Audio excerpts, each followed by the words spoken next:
Far Cry is a video game franchise that's been running since 2004, and with great success for the most part. It's a third-person adventure game originally developed by Crytek to show their new game engine. It looked gorgeous, and gamers noticed not only its story-driven gameplay, but that they were surrounded by lush island vistas.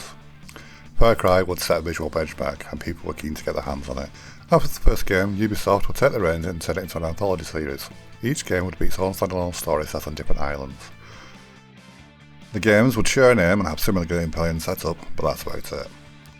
And honestly, it works. Even before the first game had launched, the buzz around it had caused someone somewhere to decide that Far Cry had real potential. This was the mid-2000s, and Uwe Boll had already made a name for himself, with video game productions like House of the Dead, Alone in the Dark, and Blood Rain. And it wasn't long before a deal was done with Uwe Boll to bring a live-action Far Cry to the screen. The problem is he'd been in it for all the wrong reasons. None of his early films had done that well.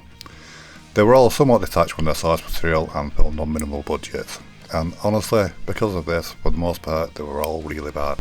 And bad, not good bad, like some video game productions can be. Still, undeterred, he pressed on, and in 2008 his take on Far Cry would arrive. It would be clear from the start that nothing had changed from his previous films, and the whole thing was once again done on a small budget.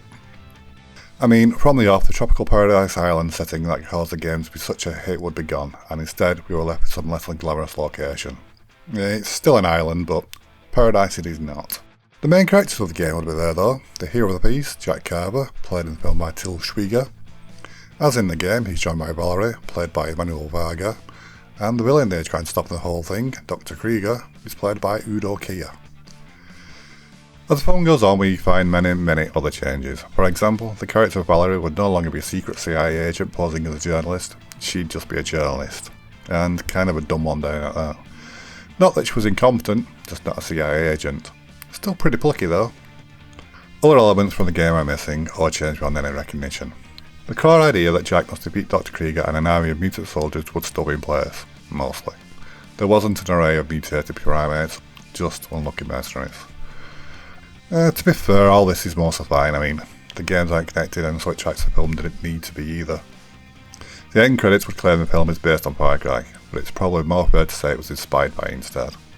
One other thing the movie does share with the first game though, was an acting. Which might have been charming in a 2004 video game, but it was harder to overlook in a 2008 movie. The acting wouldn't be the only thing holding the film back though. The budget, low. The action, cheap. The dialogue, stiff. You are one persistent son of a bitch. Yes, I am. The plot, well, it's there technically. The film's main problem is none of it feels cohesive, or even intentional. It's odd. It all plays out like something shot on a Sunday afternoon by people with too much time on their hands and too little budget. Weirdly, it's not the worst Uwe Boll film, but that's not saying much, and it's kind of a low bar. Far Cry barely clears it. Far Cry would hardly make a ripple, and it was mostly forgotten about by everyone more or less from the off, and that's probably for the best.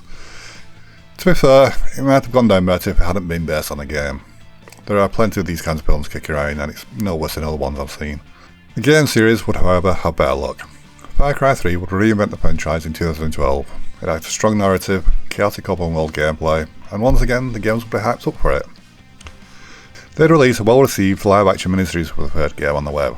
They'd call this the Far Cry Experience, which would tease events on the island previous to the game. And then, a few years later, an animated show on Netflix based on the Far Cry 3 spin-off, Blood Dragon.